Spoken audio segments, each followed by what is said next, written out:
चलिए आज रुआ सबके हम देखावल चाहतनी बचपन से जुड़ल गाय घाट के खिचड़ी मेला के दृश्य रुआ सबके देखावे के कोशिश कर रहल बानी। हम मोटरसाइकिल से सीधे गाय घाट पहुँचे के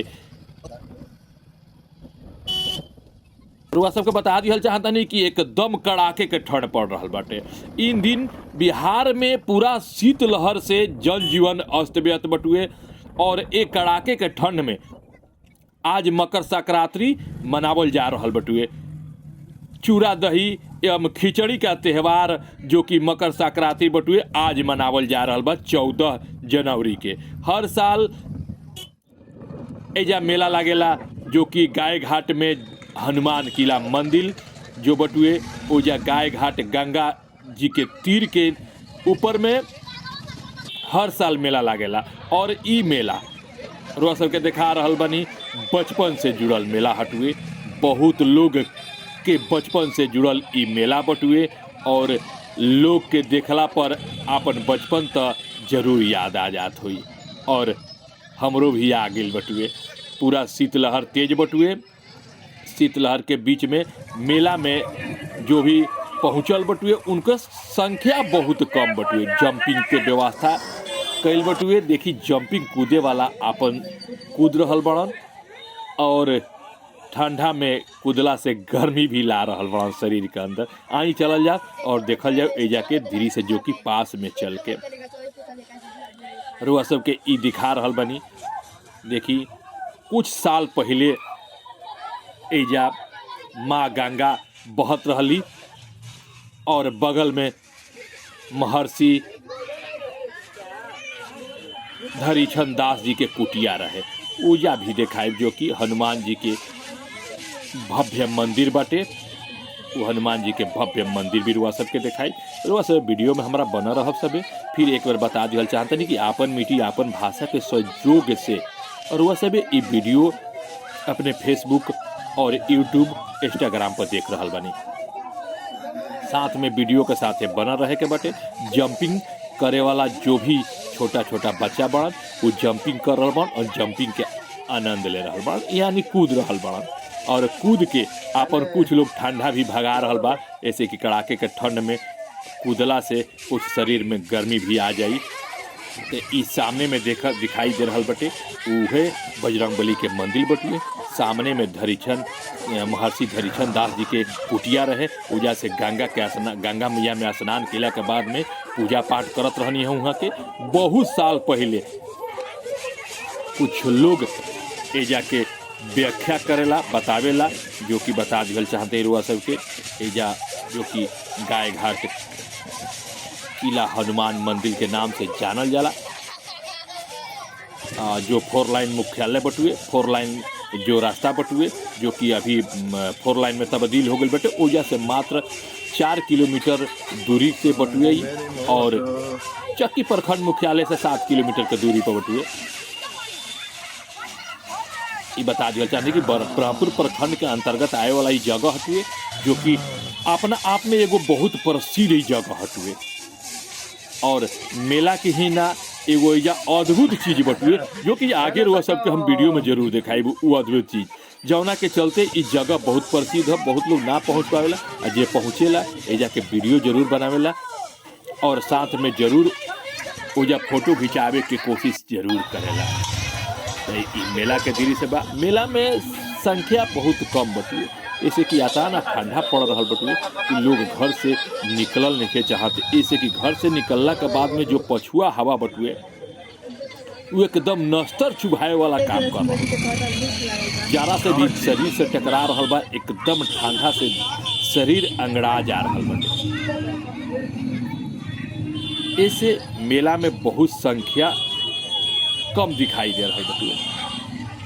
साथ में रुआ सबके छोटा छोटा बच्चा जो बाड़न अपन घूमे पे एकदम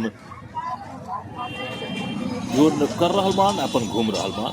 ई बता दिया चाहता है रुआ सबके एक बार पुनः कि हनुमान किला गाय घाट में स्थित यह मंदिर बटुए जहाँ हर एक साल एजा खिचड़ी में मेला लागेला और मेला तो बचपन में ऐसा लागत रहे जबरदस्त कि कुछ कहे लायक ना। अभी तो मान के चली कि बहुत संख्या कम हो गई बटुए ना, तो संख्या एजा के ऊ रहत रहल ह कि कुछ कहे लायक ना। लोग भुतला जात रहे, भुतला गेला के बाद में लोग एने से ओने भटक जात रहे, ओ तरह के एजा भीड़ होत रहला। धीरे धीरे जो भी संख्या बटुए मेला से लोग के छुटकारा मिले शुरू हो गई बटुए, और लोग ज़्यादा दिलचस्पी नहीं के देखावत मेला से। मेला में बहुत कुछ खाए पिए के सामान मिल रहल बा।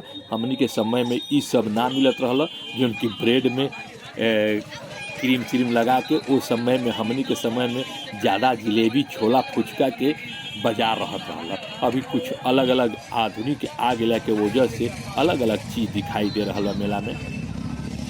हमनी के समय रहे उस समय में बता दिल चाहते रहुआ सबसे, केवल जिलेबी के बड़ा बड़ा दुकान लागत रहे, बहुत बड़ा बड़ा दुकान लागत रहे, जो कि टेंट लगा के रेवटी लगा के लोग बड़ा बड़ा दुकान लगावत रहे जिलेबी के, और छोला चाट ज़्यादा संख्या में दिखाई देत रहा। तो रुआ सब के वीडियो के साथे छोड़ के जा रहा है। वीडियो में रुआ सब देखी और मेला के लुत्फ उठाई, मेला के दिल से देखी, और आगे रुआ सब के जरूर हम दिखाएं। ये देखी बहुत पहले गंगा जी जैसे बहत रही है, गंगा जी के धारा बहत रहे। एजा कुछ बहुत साल पहले महर्षि टिंडडी स्वामी जी भी एजा अपन यज्ञ करा चुकल बड़न। एक गंगा तट पर लोग अलग अलग इतिहास से एजा बटुए। आज पतंग उड़ावे के ज़्यादा ई होला, तो कुछ लोग पतंग भी उड़ा रहल बड़न, और शहर में जाए तो ज़्यादा संख्या में आज पतंगबाजी होला। एक से एक पतंगबाजी होला। आकाश में देखब तो पूरा पतंग से पूरा आकाश पटर रहेला। एजा तक कुछ दृश्य नहीं दिखाई देत, लेकिन शहर में पतंगबाजी के दृश्य दिखाई दिल। आज भी एजा नाव चलत रही, नाव के दृश्य रुआ सब देखौनी हो रुआ सबके। आज भी ये नाव रुआ सबके देखे के मिली।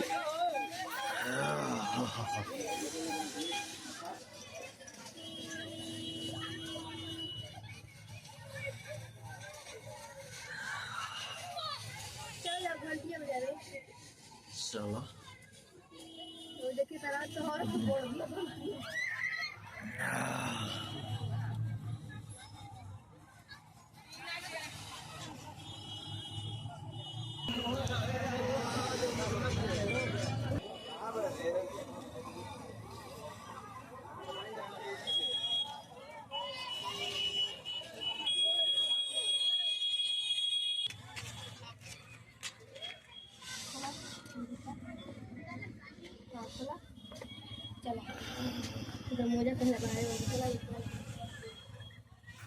वीडियो में रुआ सबके बतौले रहनी है कि एगो एजा अद्भुत दृश्य देखे के मिली। देखी रुआ सबके हम देखा रहल बनी वीडियो में। बहुत पहले ही रुआ सब कहीं देखी ई 9 मन के घंटा बटुए, जौन की एजा एक घंटा के वजह से ई जगह और प्रसिद्ध हो जाला।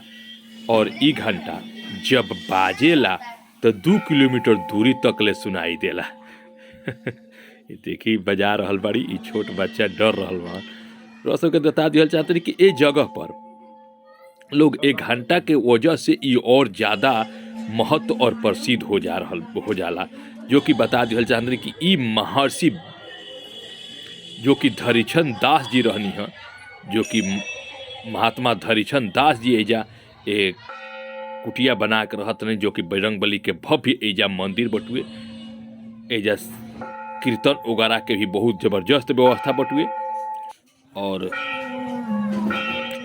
महात्मा धरीचंद दास जी एजा आपन कुटिया बना के रहनी, और भगवान बजरंगबली के पूजा करे में आपन वहाँ के लीन रहनी।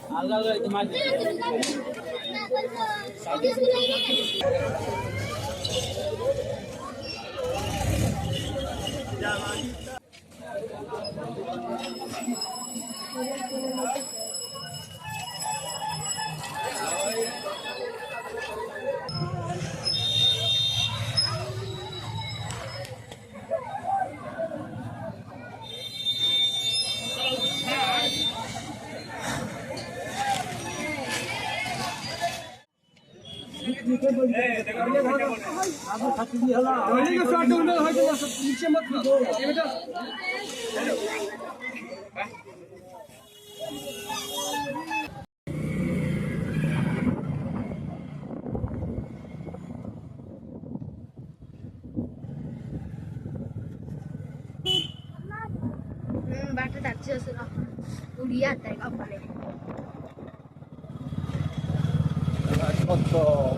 ठंडा ठंडा मौसम